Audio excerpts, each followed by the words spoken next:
Welcome everyone, मैं हूँ astrologer Megha, आपकी अपनी टैरो रीडर। दोस्तों, मैं आपको बहुत ही इंपॉर्टेंट चीज़ दिखाने के लिए लेकर आई हूँ। कुछ लोग हैं जिनको क्रिस्टल के बारे में कोई नॉलेज नहीं है, वो समझ नहीं आता उनको कि क्या है क्रिस्टल, कैसे वर्क करते हैं। तो दोस्तों, मैं आपको बता दूँ कि पुराने ज़माने में जो है लोग ना क्रिस्टल से ही हीलिंग करते थे।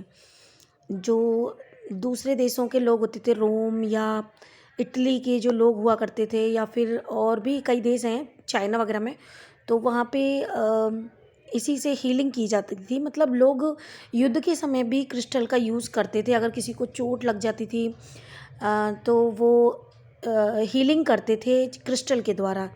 और भी कोई जो भी उनकी कोई बीमारी होती थी, कुछ भी होता था, तो वो सारी अपनी परेशानियों को क्रिस्टल के द्वारा ही दूर किया करते थे। देखिए, क्रिस्टल बहुत ही ज़्यादा पावरफुल होते हैं। ये चट्टानों से निकलते हैं, ये चट्टानों से बनते हैं, ज़मीन के अंदर से निकलते हैं। बहुत ही पावरफुल होते हैं ये। तो मैं आपको समय समय पे इनका यूज़ और इनका फॉर्म, इनको कैसे यूज़ करते हैं और क्या इनका बेनिफिट होता है, मैं सब कुछ आपको मतलब टाइम टू टाइम बताती रहूँगी। आप देखो कि ये है सुलेमानी हकीक। ये ऐसा नहीं है कि क्रिस्टल इसी फॉर्म में आते हैं। अभी ये मेरे पास नए तरीके के आए थे, तो मैंने सोचा कि आप लोगों को दिखा दूँ। बीड्स बहुत कटिंग में आते हैं और ये कई सारी फॉर्म में होते हैं, रॉ फॉर्म में होते हैं, टंबल होते हैं, किसी भी तरह से हम यूज़ कर सकते हैं इनको। लेकिन अभी ये ब्रेसलेट मैं आपको दिखा रही हूँ। देखो, ये सुलेमानी है, इसको सुलेमानी हकीक बोलते हैं। ये कई कलर में आता है।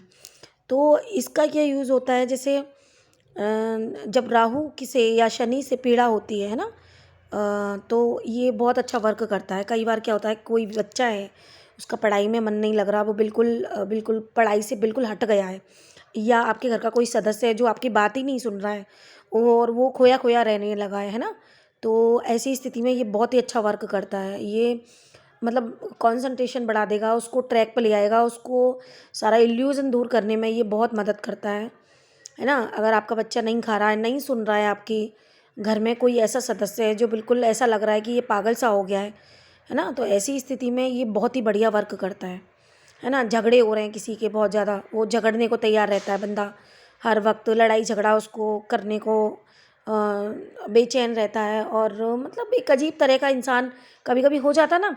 तो जैसे राहु की कोई दशा अंतर्दशा आती है या गोचर में होती है स्थिति, तो इंसान ना बिल्कुल कुछ समझ में नहीं आता उसके। ऐसे में अगर ये पहन